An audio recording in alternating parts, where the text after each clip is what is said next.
Hi kids. So this is the second video of the immune system chapter. It would include primary immunodeficiency diseases, and I know कि ये topic थोड़ा रट्टा वाला है, but this is very important for NEET PG as well. So you have to know the basics of this. I've discussed them very briefly. I'll go through them very fast. HIV/AIDS important topic, very important. Everything in it is important. The structure, the pathogenesis, the clinical syndromes, and then amyloidosis. Again, types of amyloidosis, the staining, and the all specific nature of it, all of it is very important. So these are important topics: HIV, AIDS, and amyloidosis. And primary immunodeficiency disease, although NEET PG के view point से ज़्यादा important है, but we never know, question भी आ सकता है ना. Okay, so what are primary immunodeficiency diseases? So these are genetic disorders which will affect your immunity.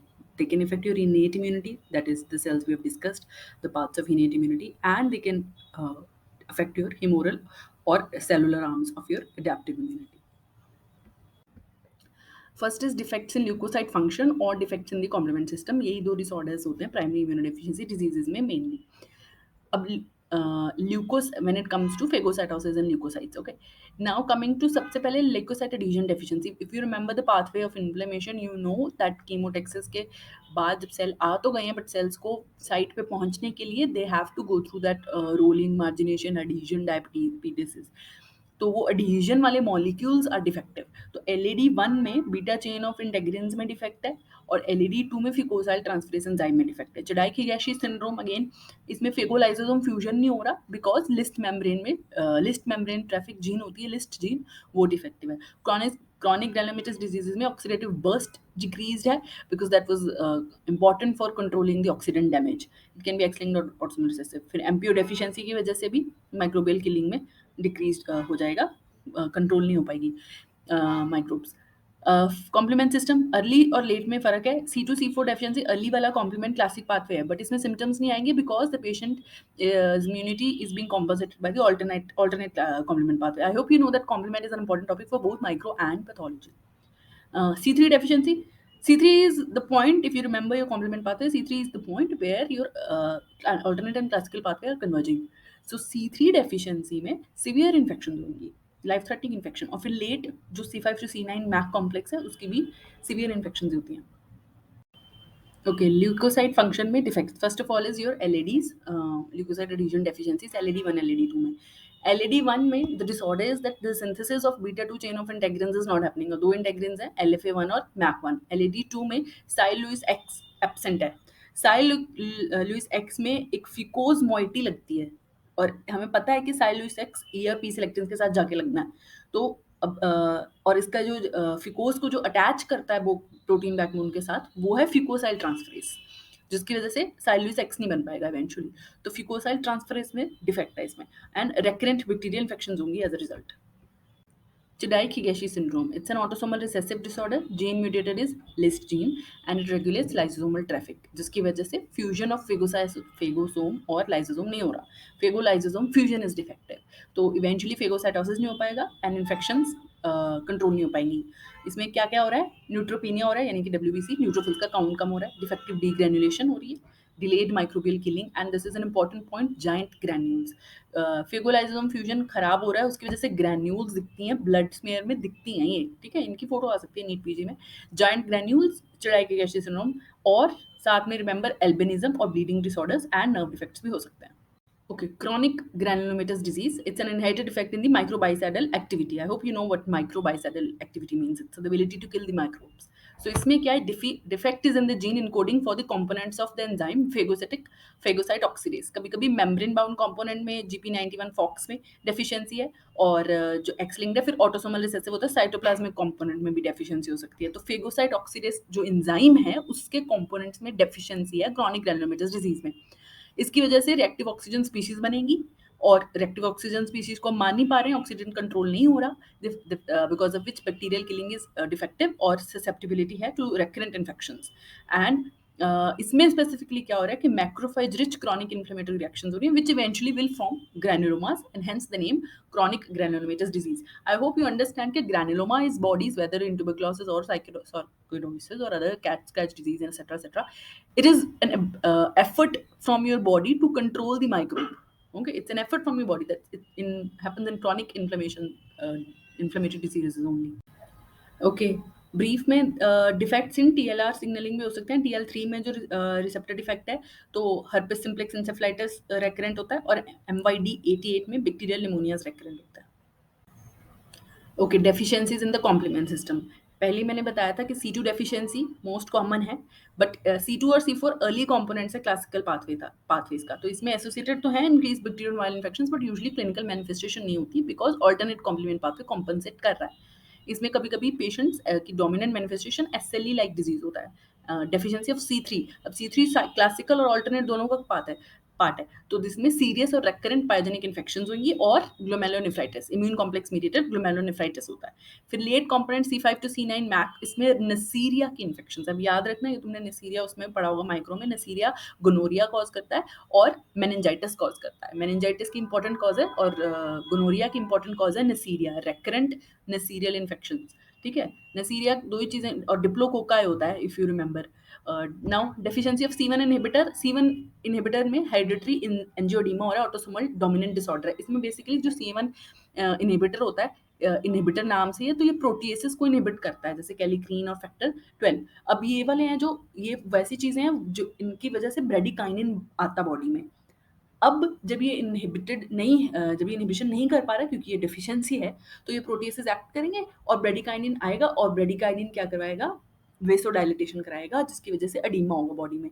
तो वो skin mucosal surfaces such as larynx और जीआईटी में एडीमा होगा। लाइफ थ्रेटनिंग एस्फिक्सिया हो सकता है, नोजिया, वोमिटिंग, डायरिया हो सकता है, depending on the system that is involved.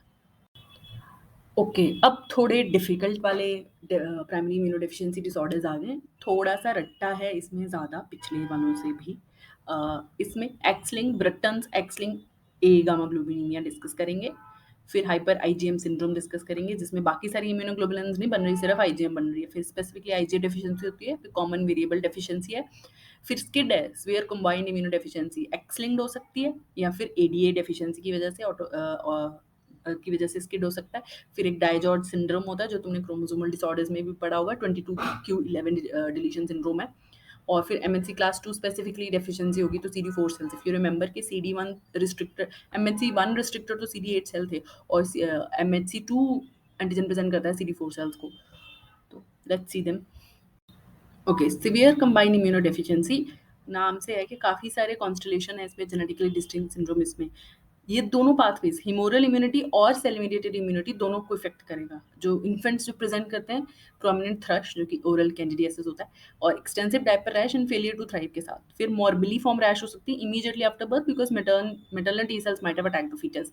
Extreme susceptibility to recurrent severe infections like Candida, Pneumocystis, Pseudomonas, cytomegalovirus, varicella, and death occurs within within the first year of life, अगर hematopoietic stem cell transplantation नहीं हुआ। अब जो skid है वो x linked हो सकता है, या एडीए डेफिशिएंसी की वजह से हो सकता है। जो एक्स लिंक्ड है ज़्यादा कॉमन है, हाफ ऑफ द केसेस यही होते हैं, मेल्स में है ज़्यादा।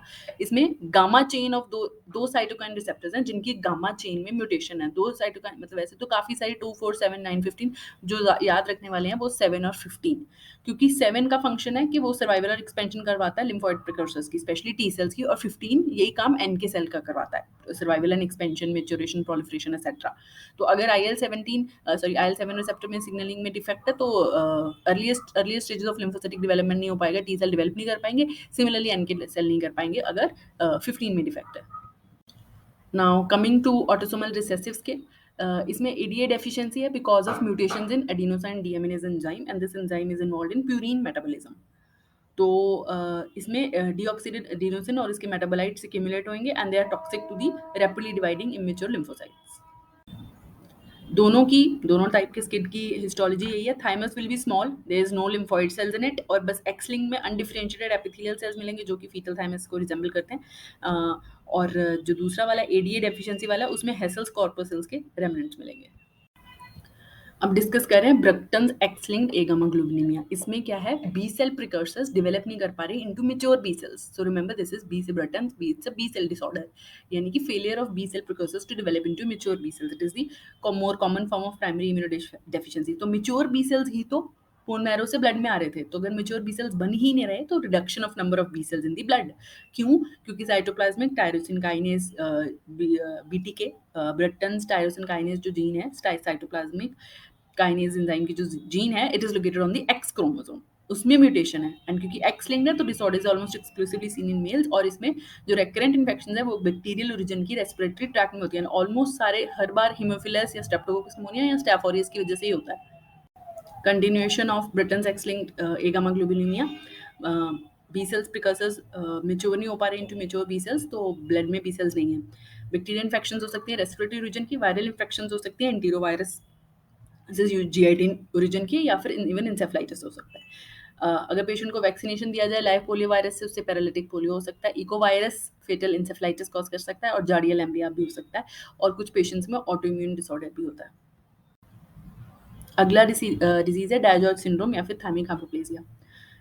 This is a T cell disorder. उसमें Bruton's X linked agammaglobulinemia B से था, दैट वाज बी सेल का disorder. This is a T cell का डिसऑर्डर। इसमें टी सेल डेफिशिएंसी है। क्यों हो रही है? क्योंकि थर्ड और फोर्थ फेरेंजियल पाउच नहीं बन रही एंड इसमें क्रोमोसोम स्पेशल एक जीन रीजन पे 22q11 क्रोमोसोम पे TBX1 जीन रीजन है वो डिलीट हो रहा है। फोर्थ फ्रेंजियल पाउच से क्या बनना था? थाइमस। तो वो नहीं बना तो टी सेल्स नहीं है। थाइमस से तो टी सेल बनने थे, तो टी सेल नहीं बना तो टी सेल क्या मीडिएट करते हैं? Cell mediated immunity. तो सेल मीडिएटेड इम्यूनिटी नहीं रहेगी। पैराथायरॉयड ग्लैंड, अगर पैराथॉर्मोन और कैल्शियम की मेटाबॉलिज्म पता होगी तो पैराथॉर्मोन नहीं बनेगा तो टेटनी, फिर हाइपरकैल्सीमिक टेटनी अगर सुना होगा, फिर सी सेल्स ऑफ थायराइड नहीं बनेंगे और अल्टीमोब्रैकियल बॉडी नहीं बनेगी, तो कंजेनाइटल हार्ट डिफेक्ट्स और ग्रेट वेसल्स में डिफेक्ट, और कुछ पेशेंट में फेशिस और माउथ और ईयर्स वगैरह में अबनॉर्मेलिटीज हो सकती हैं। ओके, अगला है हाइपर आईजीएम सिंड्रोम। इसमें बाकी सारी इम्यूनोग्लोबुलिन्स नहीं बन रही, सिर्फ आईजीएम बन रही है। सो म्यूटेशन यहाँ पे है C40 लाइगैंड में, जो कि एक्स क्रोमोसोम पे 26 लोकस पे है, एक्स की 26 पे है म्यूटेशन, C40 लाइगैंड में है। तो इसकी वजह से आइसोटाइप स्विचिंग नहीं हो पा रही। आइसोटाइप स्विचिंग की वजह से दूसरी एंटीबॉडीज बनती हैं, क्योंकि सबसे पहले तो एम में बनती है बट बाकी एंटीबॉडीज आइसोटाइप स्विचिंग की वजह से बनती हैं। जब ये लाइगैंड की म्यूटेशन है तो वो आइसोटाइप स्विचिंग नहीं हो पाएगी, तो नॉर्मल या even supra normal levels of IgM बन रहे हैं, इसीलिए हाइपर आईजीएम सिंड्रोम नाम है। पर बाकी सारी जो एंटीबॉडीज हैं वो नहीं बन रही। और जो CD4 टी हेल्पर सेल्स का, ये एक तो ये हो गया प्रॉब्लम इसमें। दूसरा है कि CD4 जो हमें हमारे टी सेल्स हैं, दे रिक्वायर कि वो दूसरे सेल्स के साथ इंगेज करने के लिए दे नीड CD40, वो CD40 लाइगेंड के थ्रू ही इंटरेक्ट करता है। तो अगर और उस इंटरेक्शन की वजह से आईजी क्लास स्विचिंग होती है, व्हाट आईजी क्लास स्विचिंग होती है, और फिर मेच्योर होते हैं बी सेल्स और फिर फेगोसाइटोसिस कर पाते हैं। ठीक है, तो इसमें बी सेल्स और टी सेल्स नॉर्मल है, number of B cells and T cell normal है, बट आइसोटाइप स्विचिंग नहीं हो पा रही, जो कि CD4 टी हेल्पर सेल्स को बी सेल से इंटरेक्ट करवाना था। CD40 लाइगेंड ने वही म्यूटेट हो गया। ठीक है, उसकी वजह से क्लास स्विचिंग होनी थी, वो नहीं हो रही, तो सिर्फ आईजीएम बन रही है, बाकी नहीं बन रही। बी सेल और टी सेल का नंबर नॉर्मल है। इसमें रेकरेंट पाइजेनिक इन्फेक्शन होंगी न्यूमोसिस्टिस जिरोविसाई की, और इसमें न्यूट्रोपीनिया, थ्रोम्बोसाइटोपिनिया और ऑटोइम्यून हेमोलिटिक एनीमिया भी मिल सकता है। जो लास्ट डिसऑर्डर में डिस्कस कर रही हूँ इसमें वो है कॉमन वेरिएबल इम्यूनोडेफिशिएंसी CVID। इसमें सारी एंटीबॉडीज नहीं बन रही, कॉज नहीं पता हमें इसकी, पर हमें हाइपोगामाग्लोबिनीमिया हो रहा है, सारी क्लासेस नहीं बन रही हैं, सिर्फ कभी कभी सिर्फ IgG नहीं बनती। It's a diagnosis of exclusion. Whenever you here this phrase diagnosis of exclusion, it means उसके आसपास की जो पॉसिबिलिटीज हैं, उसके आसपास के जो डिफरेंशियल्स हैं, वो अपने रूल आउट करती है, वो डेफिनेटली कॉज नहीं है। तो हमने इसको सोचा कि ये कॉज हो सकता है। डायग्नोसिस ऑफ एक्सक्लूजन का मतलब ये होता है कि आपने बाकी सारी कॉजेस एक्सक्लूड कर दी हैं, बाकी पॉसिबल कॉजेज हैं जो, तो यही बचा है बस। स्पोरेडिक भी हो सकता है, इनहेरिटेड भी हो सकता है। इसमें प्लाज्मा सेल्स का सॉरी बी सेल्स का नंबर नॉर्मल है, बट वो प्लाज्मा सेल्स में ट्रांसफॉर्म नहीं हो पा रहे। प्लाज्मा सेल्स में ट्रांसफर नहीं हो पाएंगे तो क्या नहीं बनेगा? एंटीबॉडीज नहीं बनेंगी, क्योंकि प्लाज्मा सेल ने तो एंटीबॉडीज बनानी थी, तो इसमें सारी एंटीबॉडीज इसमें डेफिशिएंसी है। Common variable immuno deficiency. Recurrent sinopulmonary infection हो सकती है, हेर्पेस वायरस हो सकता है इन्फेक्शन, मेनिंगो एन्केफेलाइटिस, जार्डिया लैम्ब्लुआ दोनों जॉन्डिस को इफेक्ट करता है, चाइल्डहुड और एडोलसेंस में भी हो सकता है। हिस्टोलॉजी पे हाइपरप्लास्टिक लिम्फोइड एरियाज मिलेंगे और ऑटोइम्यून डिसऑर्डर्स के साथ भी एसोसिएटेड हो सकता है। Okay, so the most important topic is here, which is HIV/AIDS. It is the most common cause of secondary immunodeficiency. Other causes are also there, like chemoradiotherapy, bone marrow cancers, protein calorie malnutrition, and splenectomy. But हमें जो concern है वो है AIDS से. Okay, now this is very important. What are the routes of transmission? There are three routes: sexual, parental, and mother to infant transmission. Sexual is the most common. दो तरीके से virus spread हो रहा है, directly blood vessels को breach करके because of trauma, direct इनऑकुलेट हो रही है ब्लड में वायरसेस, या फिर म्यूकोजा में जो डेंड्रिटिक सेल हैं या CD4 पॉजिटिव टी सेल्स हैं जो हमारी उनको इन्फेक्ट कर रहा है। And this is enhanced by if the patient already has some STDs. Parenteral है जो आईवी ड्रग अब्यूजर्स होते हैं, या फिर हीमोफीलिया के पेशेंट्स को हम फैक्टर 8 फैक्टर 9 चढ़ाते हैं, तो वो अगर कंटेमिनेट है, या रेगुलरली जो ब्लड ट्रांसफ्यूज करते हैं अगर वो HIV पॉजिटिव है। एंड अगर कभी ब्लड बैंक में ड्यूटी लगेगी तो यूल नो कि हम हर ब्लड को, जो भी हम ब्लड हमें रिसीव कर रहे हैं, उस पे हम टेस्ट लगाते हैं। 3 टेस्ट लगते हैं हमेशा, HCV और हेपेटाइटिस बी वायरस और HIV। फिर है mother to infant transmission, major cause of paediatric AIDS है। ट्रांसमिशन बाय 3 रूट्स है कि in utero during pregnancy, placenta के थ्रू स्प्रेड हो रहा है, या फिर during delivery infected birth canal के थ्रू हो रहा है, या फिर आफ्टर बर्थ लैक्टेशन के दौरान injection of breast milk. Okay, another extremely important topic is the structure of HIV. You must have read about it in microbiology also. It's a spherical virus. The diameter is up to 100 nanometer. And it has 3 layers. If you look at this simplified picture, so the outer layer is made up of cell membrane and it has two glycoproteins, 120 and 41. All of these are very, very important. 120 and 41. ये outer layer में जो कि lipid derived है, cell membrane से बनी है। फिर matrix है जो बीच वाला है, उसमें P17 प्रोटीन है। फिर कोर में 4 चीज़ें हैं, P24, P7 या P9, 2 वायरस की कॉपीज़ हैं RNA, और 3 वायरल एंजाइम्स हैं, प्रोटीएज, रिवर्स ट्रांसक्रिप्टेज और इंटीग्रेज। अब इन सबका फंक्शन भी देखेंगे, हम आगे देखेंगे। आउटर में, आउटर जो लेयर है हमारी वो सेल मेम्ब्रेन की बनी हुई है, ग्लाइकोप्रोटीन उसमें 2 एम्बेडेड है, लिपिड लेयर है 120 और GP41। फिर बीच में मैट्रिक्स आता है P17, फिर उसके अंदर आती है कोर, उसमें 4 चीज़ें हैं, P24, P79, 2 वायरस की कॉपीज़ हैं और 3 हमारे पास एंजाइम है। अच्छा, अगली इंपॉर्टेंट चीज़ है कि पैथोजेनेसिस। अब ये तो हमें पता है कि 2 मेजर टारगेट्स जो HIV के हैं वो है हमारा इम्यून सिस्टम और CNS। मोस्ट कॉमनली सेल्स जो अफेक्ट करते हैं टी सेल्स, ये तो ये याद रखना है आप। I hope you guys will remember this also. CD4 positive T helper cells को डैमेज करता है HIV, मैक्रोफेजेस और डेंड्रिटिक सेल्स को भी करता है, नाइव टी सेल्स को नहीं करता। CD4 पॉजिटिव टी सेल्स याद रखना, इन एडिशन मैक्रोफेजेस और डेंड्रिटिक सेल्स को भी करता है। आगे जब हम हो पैथोजेनेसिस पढ़ेंगे तो वी वांट टू नो कि HIV होस्ट सेल के साथ लग कैसे रहा है, how is it attaching to the host cell. 2 चीज़ों से लग रहा है, CD4 रिसेप्टर से और को रिसेप्टर से। को रिसेप्टर कीमोकाइन रिसेप्टर्स हैं, 2 होते हैं, CCR5 और CXCR4। अगर ये यहीं पे याद रख लोगे तो फार्माकोलॉजी में एंटीरिट्रोवायरल थेरेपी की मैकेनिज्म भी याद हो जाएगी।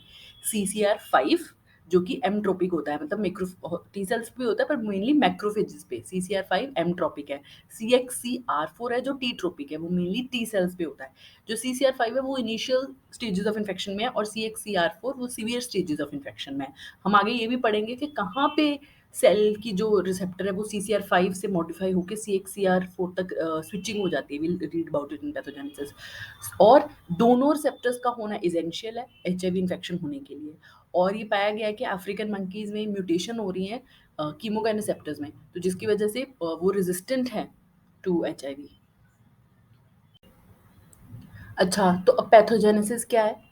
सबसे पहले ऊपर सबसे कॉर्नर में देखो वायरस की एंट्री हो रही है। वायरस के ऊपर GP41, GP120 एम्बेडेड है सेल मेम्ब्रेन पे। ये हमारा वायरस है, सर्कुलर, स्फेरिकल, और इस पे सबसे पहले जो CD4 रिसेप्टर है वो बाइंड हो रहा है। CD4 रिसेप्टर के साथ सेल के वो बाइंड हो रहा है। पर्पल कलर का CD4 रिसेप्टर है, और जो नीचे सिर्फ सेल मेम्ब्रेन के पास है वो कीमोकाइन रिसेप्टर है। तो पर्पल कलर के रिसेप्टर CD4 के साथ पहले वायरस ने बाइंड किया, फिर कॉन्फर्मेशनल चेंज आई, जो मैंने बोला था ना चेंज आता है। फिर CCR5 ऐसी कॉन्फर्मेशन चेंज आई कि वो जो वायरस है वो अब CCR5 को अटैच करेगा।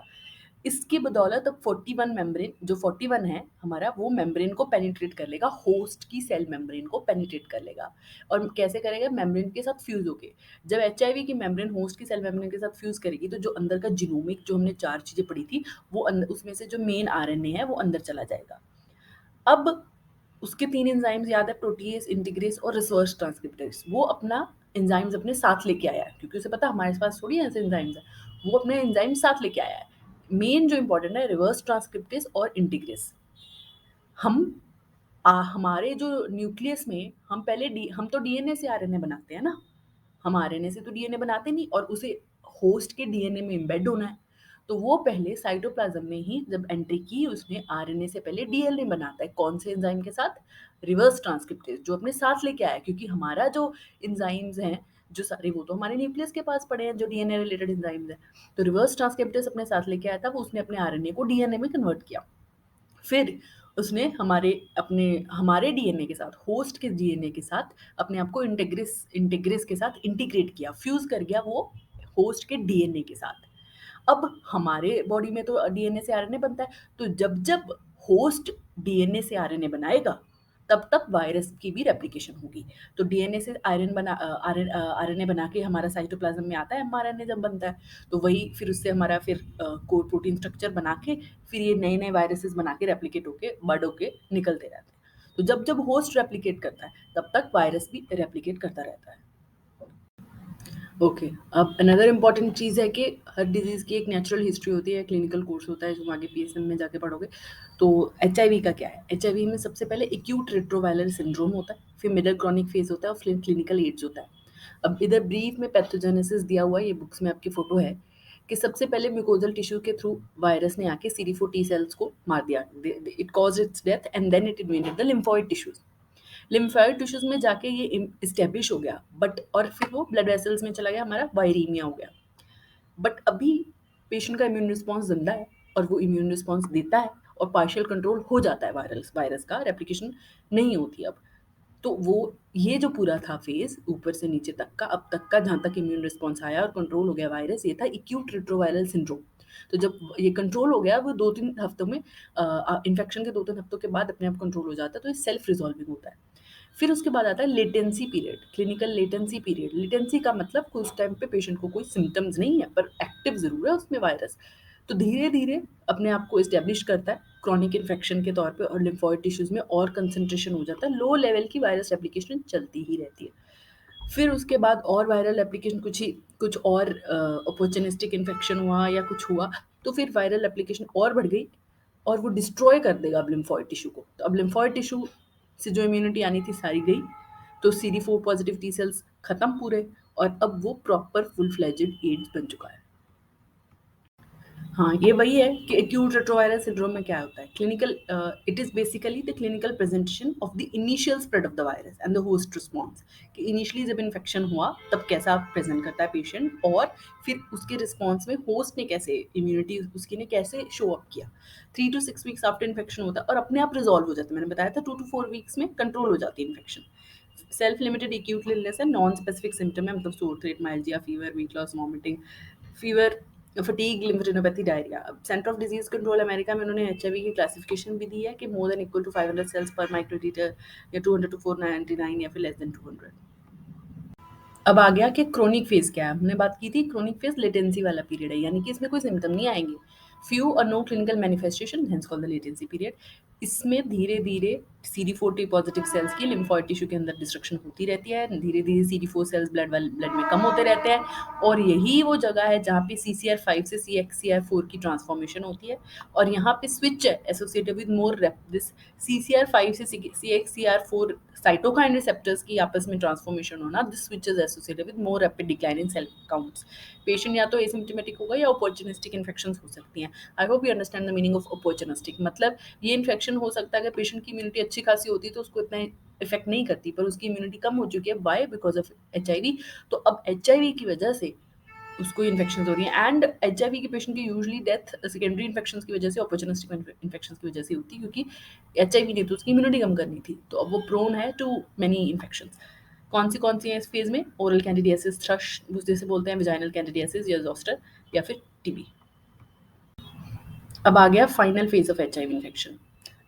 7 से 10 सालों के क्लिनिकल लेटेंसी पीरियड के बाद एड्स हुआ है पेशेंट को। अब इसका एड्स होने का मतलब क्या है? इस वक़्त होस्ट की कोई डिफेंस नहीं है, कोई उसकी पूरी तरह से उसकी इम्यूनिटी खत्म हो चुकी है। प्लाज़्मा में यानी कि ब्लड में हमारे वायरसेस बहुत ज़्यादा है, वायरीमिया बहुत हाई है इस वक़्त, अगर मतलब आरएनए कॉपीज़ ऑफ वायरस देखी जाएँ, और patient severe life threatening clinical disease से गुज़र रहा है। अब 3 तरह के प्रोग्रेसर्स होते हैं, रैपिड प्रोग्रेसर, लॉन्ग टर्म नॉन प्रोग्रेसर्स और एलीट कंट्रोलर्स। रैपिड प्रोग्रेसर्स वो हैं जिनका क्रॉनिक फेज़ बहुत ही छोटा था, 2 से 3 सालों में ही उनका लेटेंसी पीरियड खत्म हो गया और उन्हें एड्स डेवलप हो गया। फिर लॉन्ग टर्म नॉन प्रोग्रेसिव है, मतलब कुछ ऐसे इंडिविजुअल्स होते हैं 5 to 15%, उनमें एचआईवी की ट्रीटमेंट नहीं हुई, पर 10 सालों तक आराम से वो जी रहे हैं, उनको एसिम्प्टोमेटिक रहे हैं, और उनका CD4 टी सेल काउंट भी स्टेबल रहा है, वायरस लेवल भी लो रहा है। फिर उससे भी बेटर है, कुछ लोग पाए गए हैं, वो है elite controllers. 1% of infected individuals में प्लाज्मा वायरस मिलता ही नहीं है, तो less than 50 to 75 RNA copies पर एमएल है। तो इन पेशेंट्स को रिसर्च पे रखा गया है, क्योंकि इनकी इम्यूनिटी हमारे मतलब we can search why these patients are more resistant to the replication of virus. Clinical features क्या है एड्स के? हमारा typical adult patient long lasting fever, उसकी डेफिनेशन क्या है? मोर देन 1 मंथ तक फीवर है, वेट लॉस, डायरिया, वही again non specific symptoms, generalised lymphadenopathy, fatigue, multiple opportunistic infections, neurological disease या फिर सेकेंडरी न्यूप्लाज्म्स, जो आगे हम डिस्कस करेंगे। क्या क्या अपॉर्चुनिस्टिक इन्फेक्शंस हो सकती हैं पेशेंट को? सबसे पहले प्रोटोजोल और हेलमिंथिक। बस ये याद रखना है कि कौन से ऑर्गेनिजम्स हैं, यही याद रख लो, वही बहुत है। बस ऑर्गेनिजम्स याद रख लो। बट हाँ, ये है कि हर ऑर्गेनिज्म एक स्पेसिफिक सिस्टम को करता है, बट ऑर्गेनिजम्स याद रख लो, यही बहुत बड़ी बात है। प्रोटोजोल और हेलमिंथिक में न्यूमोसिस्टिस जिरोविसाई, ठीक है, ये न्यूमोनिया कॉज करता है, पर डिससेमिनेट इन्फेक्शन भी हो सकती है। क्रिप्टोस्पोरिडियोसिस और आइसोस्पोरिडियोसिस ये एंट्राइटिस करते हैं, और टॉक्सोप्लाज्मोसिस निमोनिया और सीएनएस दोनों को इन्फेक्ट, मतलब लंग्स को और सीएनएस को इन्फेक्ट करता है। न्यूमोसिस्टिस जिरोविसाई, क्रिप्टोस्पोरिडियोसिस, आइसोस्पोरिडियोसिस और टॉक्सोप्लाज्मोसिस। हाँ, अगली है फंगल इन्फेक्शंस। इसमें भी मोस्ट कॉमन हमारी कैंडिडियासिस है, वो कैंडिडियासिस इसोफेगस में हो सकता है, वजाइना में, ट्रेकिया में, पल्मनरी। क्रिप्टोकोकस नियोफॉर्मन सीएनएस को क्लासिकली इन्फेक्ट करता है। इसका ना नीट पीजी में क्लासिक क्वेश्चन आता है, जिसमें पूरी उन्होंने हिस्ट्री दे रखी होती है, फिर उन्होंने एक फोटो लगा रखी होती है किसी ऑर्गेनिज्म की, और वो बोल रखा था कि ये ब्रेन की बायोप्सी है। तो वो एड्स का पेशेंट होता है, उसमें क्रिप्टोकोकस नियोफॉर्मेंस, ये क्लासिक नीट पीजी का क्वेश्चन है। क्रिप्टोकोकस नियोफॉर्मेंस सीएनएस को इन्फेक्ट करता है, कॉक्स और एड्स के पेशेंट में अपॉर्चुनिस्टिक इन्फेक्शन के तौर पे। कॉक्सीडियो आइडोमाइकोसिस और हिस्टोप्लाज्मोसिस की डिससेमिनेट इन्फेक्शन होती है।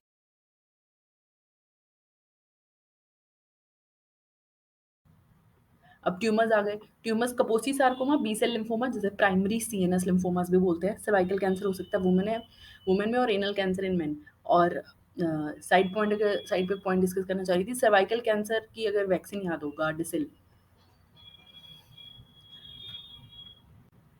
Okay, Kaposi sarcoma most common tumour है एड्स पेशेंट में, केएस हर्पीज वायरस या फिर एचएचवी एड की वजह से होता है। तीन चीजें मिल रही हैं। सार हमने हाँ, अगर आपने न्यूप्लेजिया का चैप्टर पढ़ा, आपको पता होगा कि एपिथेलियल वालों को कैंसर, कार्सिनोमा या कैंसर बोलते हैं। मीजेनकाइमल कंपोनेंट के न्यूप्लाज्म्स को सार्कोमा बोलते हैं। तो ये मीजेनकाइमल हुआ क्योंकि सार्कोमा वाला है। और मीजेनकाइमल मतलब स्पिंडल सेल्स होते हैं मीजेनकाइमल कंपोनेंट्स में, तो स्पिंडल शेप्ड सेल्स की प्रोलिफरेशन हो रही है। दूसरा, ये वेस्कुलर ट्यूमर है एक्चुअली, तो स्लिट लाइक वेस्कुलर स्पेसेस मिल रही हैं, और इन्फेक्शन में हो रहा है तो क्रॉनिक इन्फ्लेमेटरी इन्फिल्ट्रेट मिल रहा है। तीन चीजें मिल रही हैं, स्पिंडल सेल की प्रोलिफरेशन, वेस्कुलर स्पेसेस है स्लिट लाइक, और क्रॉनिक इन्फ्लेमेटरी इन्फिल्ट्रेट मिल रहा है। अब जो स्पिंडल शेप सेल है नॉर्मली स्मूथ मसल के मार्कर्स करते हैं, पर इसमें स्पिंडल शेप में एंडोथेलियल सेल के मार्कर्स भी, वेस्कुलर मार्कर्स को भी वो एक्सप्रेस करता है। और वेस्कुलर जो स्पेसेस मिल रही हैं वो प्रिमिटिव मेसेंकाइमल प्रिकर्सर्स हैं एक्चुअली वेसल्स की। और एड्स एसोसिएटेड केस जो होता है वो ज़्यादा एग्रेसिव होता है क्लासिकल से, और वो स्किन को, म्यूकस मेम्ब्रेन्स को, जीआईटी, लिम्फ नोड और लंग को करता है। स्पिंडल सेल्स की प्रोलिफरेशन हो रही है, स्लिट लाइक वेस्कुलर स्पेसेस है, और क्रॉनिक इन्फ्लेमेटरी इन्फिल्ट्रेट है। एड्स डिफाइनिंग मेलिग्नेंसी है ये। There is something called as AIDS defining tumor. So this is an AIDS defining tumor अगर AIDS के पेशेंट में हो रहा है, Kaposi sarcoma most common tumor in AIDS, KSHV या फिर HHV8। ओके, इसमें जस्ट ब्रीफ में डिस्कस किए हैं कि इनिशियली एचआईवी जब इन्फेक्शन हुई, तो तब तो अभी इम्यूनिटी है पेशेंट की, तो उसके टी हेल्पर सेल्स बड़े हैं in response to the infection, और बी सेल भी हाइपरप्लेजिया हुआ है। उस टाइम पे बी सेल लिम्फोमास में ट्रांसलोकेशन अगर आई, तो वहाँ पे बर्किट लिम्फोमा हो सकता है पेशेंट को, लार्ज बी सेल लिम्फोमास हो सकते हैं। फिर जैसे जैसे इन्फेक्शन बढ़ी, इम्यूनिटी खत्म हो गई पेशेंट की, और टी सेल डिप्लेशन हो गया, और अनचेक्ड बी सेल प्रोलिफरेशन हो रहा है। तो वहाँ पे ईबीवी या केएसएचवी वायरस की डीएक्टिवेशन हो सकती है। तो EB positive large cell lymphoma, EB positive Hodgkin, KSHV positive primary fusion lymphomas. अगर आपको याद हो, और ये नीट पीजी का वेरी वेरी इंपॉर्टेंट क्वेश्चन है कि कौन से Hodgkin lymphomas EB positive associated होता है। अब CD4 काउंट एसोसिएटेड इन्फेक्शन, ये थोड़ा, ये आपको याद रखने की कोई जरूरत नहीं है, मतलब नीट पीजी के दौरान रखने की जरूरत है, अभी फिलहाल कोई नहीं है। अब अनदर इंपॉर्टेंट टॉपिक, अब आ रहे हैं अनदर इंपॉर्टेंट टॉपिक पे, जिसका नाम है एमेलोडोसिस। इसकी हर चीज़ इंपॉर्टेंट है, इसमें कुछ मैं ये कह नहीं सकती कि ये इंपॉर्टेंट है या नहीं है। इसमें ऐसी, ये एक ऐसी कॉन्स्टलेशन ऑफ डिजीजेज है जिसमें इनहेरिटेड और इन्फ्लेमेटरी डिसऑर्डर्स हैं, जिनमें एक प्रोटीन का एक्स्ट्रा सेलुलर डिपॉजिट हो रहा है, ये फिब्रिली प्रोटीन है, और वो जो प्रोटीन डिपॉजिट हो रही है एक्स्ट्रा सेलुलरली, वो डैमेज कर रही है। अब ये काफ़ी तरह के प्रोटोग्लाइकेंस और ग्लाइकोमाइनोग्लाइकेंस वाली प्रोटीन हो सकती है। Okay, physical nature of amyloid fibrillar glycoprotein है, ठीक है। इलेक्ट्रॉन माइक्रोस्कोपी पे non continuous non bunching fibrils दिखती हैं। इसका जो स्ट्रक्चर है, बस इतना याद रखो, इसका जो स्ट्रक्चर है crossed beta pleated sheet structure है, जिसकी वजह से कॉन्ग्रुएंट स्टेनिंग आती है। अब केमिकल नेचर क्या है, फाइब्रिल है, फिब्रिली प्रोटीन है तो 95% वही है, पर जो पी कंपोनेंट ग्लाइकोप्रोटीनेशियस है वो 5% है, जो कि स्टेबलाइज करता है एमेलॉइड को। अगर आपको एमेलॉइड की केमिकल नेचर पूछा जाए और आपको फिब्रिली के अलावा याद नहीं आ रहा, तो आपको ये चीज़ें ज़रूर याद रखनी कि एक्स्ट्रा सेलुलर है, सेल के अंदर नहीं होता ये कभी, एक्स्ट्रा सेलुलर है। ए सेलुलर, जैसे आपने अगर पढ़ा हो म्यूसिन वगैरह या दूसरी जो पास पॉजिटिव स्टेन होता है, क्योंकि एमेलॉइड भी पास पॉजिटिव से पास स्टेन से स्टेन होता है ये, तो काफ़ी सारी चीज़ें पास स्टेन होती है, तो वो तो म्यूसिन तो सेल के अंदर भी हो सकता है, बाहर भी हो सकता है, पर this is extra cellular, remember amyloid is extra cellular और ए सेलुलर, इसमें कोई सेल नहीं है और एमॉर्फस है, कोई मॉर्फोलॉजी शेप और साइज नहीं है इसका, और पिंक या रेड कलर का दिखता है हमारी नॉर्मल एचएनडी पे। अब 3 कॉमन फॉर्म्स हैं एमेलॉइड की, AL amyloid light chain, primary एमेलोइडोसिस जिसे बोलते हैं, एएल है ए लाइट चेन, और ये प्राइमरी वाला है। एएल लाइट चेन का मतलब लाइट चेन इम्यूनोग्लोबुलिन में तो होती है लाइट चेन और हैवी चेन, और कौन सी वाली, लैम्डा लाइट चेन, कैप्पा भी हो सकती है। अब ये हमें पता है इम्यूनोग्लोबिन कौन प्रोड्यूस करती है, प्लाज्मा सेल्स, तो ज़्यादा कब बनेगी ये, जब प्लाज्मा सेल का ट्यूमर हो गया या फिर monoclonal population plasma cell proliferation हो गया। द सेकेंड इंपॉर्टेंट टाइप और द सेकेंडरी एमेलोडोसिस वो है A type, amyloid associated. Liver बनाता है नॉन इम्यूनोग्लोबिन प्रोटीन, क्योंकि पहली वाली तो इम्यूनोग्लोबिन थी ना, एल वाली एस और इस एस से ए बनता है। कौन सी, इन्फ्लेमेटरी डिजीजेज में हम आगे पढ़ेंगे, ठीक है, ये इन्फ्लेमेशन के साथ एसोसिएटेड है। थर्ड है हमारा बीटा एमेलॉइड प्रोटीन या A beta, it constitute the core of cerebral plaques, Alzheimer's disease में मिलता है और ये एपीपी से बनता है, एमेलॉइड प्रिकर्सर प्रोटीन से।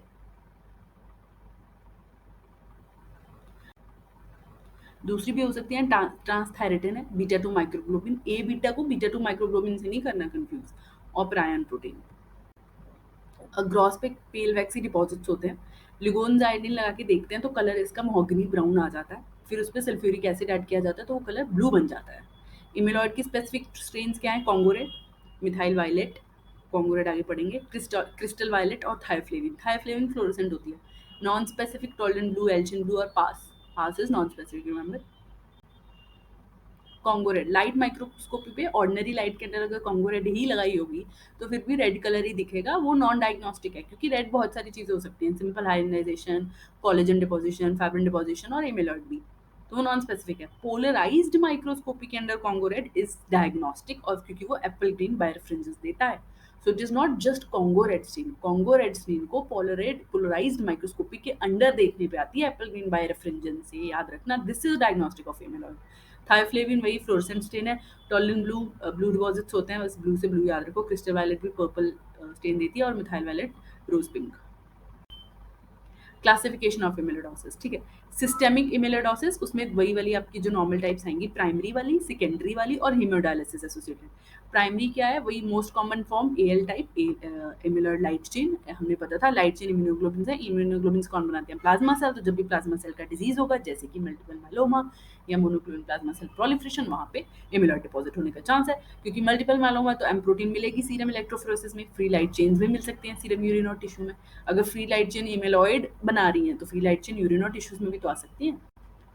फिर रिएक्टिव सिस्टेमिक इमेलोडोसिस जो कि सेकेंडरी वाला है, इसका प्रोग्नोसिस सबसे बेस्ट होता है A type, secondary to associated inflammatory conditions, काफी सारियों के साथ हो सकता है, RA, ankylosing spondylitis, IBD, Crohn's ulcer, Crohn's और ulcerative, tuberculosis, chronic osteomyelitis, bronchiectasis. फिर abnormal amount of protein basically produce होता है इन्फ्लेमेशन के दौरान, तो वो साइटोकाइंस, क्योंकि इन्फ्लेमेशन में साइटोकाइंस निकलते हैं, ये तो आपको याद ही होगा, IL-6 और IL-1 लिवर, तो उसके रिस्पॉन्स में लिवर SAA को AA बना देता है। फिर हीमोडायलिसिस एसोसिएटेड है ए बीटा टू माइक्रोग्लोबुलिन, याद रखना, जो एल्जाइमर्स वाली है वो ए बीटा है, ये A beta two microglobulin fibril protein है। लॉन्ग टर्म हीमोडायलिसिस का, जब रीनल फेलियर के पेशेंट, क्रॉनिक रीनल फेलियर होता है, पेशेंट को कोई ट्रीटमेंट नहीं कम कर रही होती, तो लॉन्ग टर्म हीमोडायलिसिस पे डाल दिया जाता है, तो तब ये वाला इमेलॉइड हो सकता है, इमेलॉइड डिपॉजिट हो सकता है। अब ऑर्गन स्पेसिफिक देखा जाए तो सबसे पहले स्प्लीन, ये आपको ग्रॉस भी दिया जाएगा इसको तो वाइवा में स्प्लीनोमेगैली होगी सबसे पहले ऑर्गन, याद रखना, स्प्लीन इलाज होती है, लिवर इलाज होता है, किडनी नहीं इलाज होती, स्प्लीनोमेगैली होगी, हिपैटोमेगैली होगी, बट किडनी इलाज नहीं होगी इम्यूनोडोसिस में। सो स्प्लीनोमेगैली हो रही है दो पैटर्न्स, सेगो स्प्लीन, नोडेशियस स्प्लीन, अगर ये नाम दो याद है ना बहुत है, तीन चीजें याद रखनी, स्प्लीनोमेगेली, सेगोस्प्लीन, लॉर्डेशियस स्प्लीन। सेगोस्प्लीन में बेसिकली दाने दानेदार टिपिकल लाइक ग्रेन्यूल्स होते हैं, सेगोग्रेन्स उसके साथ रिजेंबल करता है, स्प्लीन के फॉलिकल्स में होता है। लॉर्डेशियस स्प्लीन, जो लॉर्डेशियस का मतलब मैप लाइक एरियाज होते हैं। तो जब स्प्लीनिक साइनसेस जब कनेक्टिव टिश्यू के अंदर रेड पल्प के अंदर जाके इमेलॉइड डिपॉजिट हो जाता है, वो जब फ्यूज और वो डिपॉजिट जब फ्यूज कर जाते हैं तो लार्ज मैप लाइक एरियाज बना लेते हैं। फिर उसके बाद आ गया लिवर। लिवर अगेन वही सबसे पहले हिपेटोमेगैली, और फर्स्ट साइट एमेलोइड डिपॉजिट की क्या है, स्पेस ऑफ डिस। धीरे धीरे आसपास वाले सेल्स के साथ भी वो प्रोग्रेसिव डिपॉजिट होगा। फिर वो जो सेल्स को प्रेशराइज करता, क्योंकि सेल्स के बीच में डिपॉजिट हो रहा है ना, तो आसपास जो सेल्स को प्रेशर एट्रोफी करेगा, सेल्स पूरी से रहते डिसअपियर हो जाएगा, उनका साइटोप्लाज्म न्यूक्लियाई बिल्कुल मर जाएंगे सेल्स। तो लिवर पेरेन्काइमा धीरे धीरे सारा रिप्लेस हो जाएगा, और लिवर का फंक्शन नॉर्मल रहता है, और वेसल्स भी इन्वॉल्व हो सकते हैं लिवर के, और कुफर सेल्स भी इन्वॉल्व हो सकते हैं। फिर गया हार्ट में एमेलोडोसिस, मेजर ऑर्गन है सिनाइल एमेलोडोसिस में। और पहले तो शुरू में फोकल होता है, और धीरे धीरे फिर एक्सपेंशन हो जाता है, और फिर प्रेशर एट्रोफी आती है। तो फोकल होता है सब एंडोकार्डियम या मायोकार्डियम के बीच में, फोकल डिपॉजिट्स होते हैं। धीरे धीरे मायोकार्डियम के डिपॉजिट्स बहुत एक्सपैंड कर जाते हैं, फिर वो प्रेशर एट्रोफी कॉज करते हैं। Kidney, most common, most serious organ involved in amyloidosis is kidney, and remember इसका साइज नॉर्मल रहता है और कलर भी नॉर्मल रहता है अर्ली स्टेज पे। धीरे धीरे किडनी श्रंक हो जाएगी इस्कीमिया के ड्यू टू इस्कीमिया, वो श्रंक हो जाएगी। किडनी इनलार्ज नहीं होती, लिवर और स्प्लीन इनलार्ज होता है, ये याद रखना। किडनी श्रंक होती है, वो भी एडवांस स्टेज में। माइक्रोस्कोपिकली जो एमिलॉइड डिपॉजिट है ग्लोमेरुलस के अंदर जाएगा, इंटरस्टिशियल टिश्यू में जाएगा जो हमारे ट्यूब्यूल्स पड़ी हैं उसके आसपास, फिर आर्ट और वेसल्स में। कैसे डिपॉजिट कैसे होता है, थिकनिंग होएगी, वाइडनिंग हो जाएगी बेसमेंट मेम्ब्रेन की, और धीरे धीरे वो भरता जाएगा कि वेसल्स को नैरो कर देगा, डिस्टॉर्ट कर देगा। फिर वो कॉन्फ्लुएंट मासेस और इंटरलेसिंग रिबन्स देखेंगे मेलॉइड की, वो पूरी तरह से नेक्रोसिस और इस्कीमिया हो जाएगा सेल का, मतलब टिश्यू का। डायग्नोसिस वही है, हिस्टोलॉजिकल डेमोन्स्ट्रेशन एमेलॉइड की एचएनई पे पास पे भी, पर ये दोनों नॉन स्पेसिफिक हैं। और ये याद रखना, most common site for biopsy, ये आपका वाइवा क्वेश्चन हो सकता है, किडनी पर ये अगर किडनी इन्वॉल्व है, और रेक्टल टिश्यू, जिंजाइवल टिश्यू और एब्डोमिनल फैट एस्पिरेट। इन चारों में से सबसे इंपॉर्टेंट पता है कौन सी बायोप्सी साइट है, एब्डोमिनल फैट एस्पिरेट। बाकी सब भी याद रखो, पर वो सब तब है ना जब आपका ऑर्गन इन्वॉल्व होगा, और तब आपका वो ऑर्गन के डिसफंक्शन दिखेंगे आपको बॉडी में। तो abdominal fat aspirate is very important bio question amyloidosis के लिए, most common site for biopsy. फिर शिंटिग्राफी भी कर सकते हैं। प्रोग्नोसिस, जनरलाइज्ड एमेलोडोसिस और माइलोमा वाला को पूर होता है, पर अगर एएल वाला है विदाउट माइलोमा है तो उसका प्रोग्नोसिस थोड़ा सा स्लाइटली बेटर, 2 ईयर सर्वाइवल है। रिएक्टिव सिस्टमिक एमेलोडोसिस का जो इन्फ्लेमेशन वाला है उसका सबसे इन सबसे बेटर है। So we have finished with amyloidosis also. I hope I made these topics clear for you guys. All the best.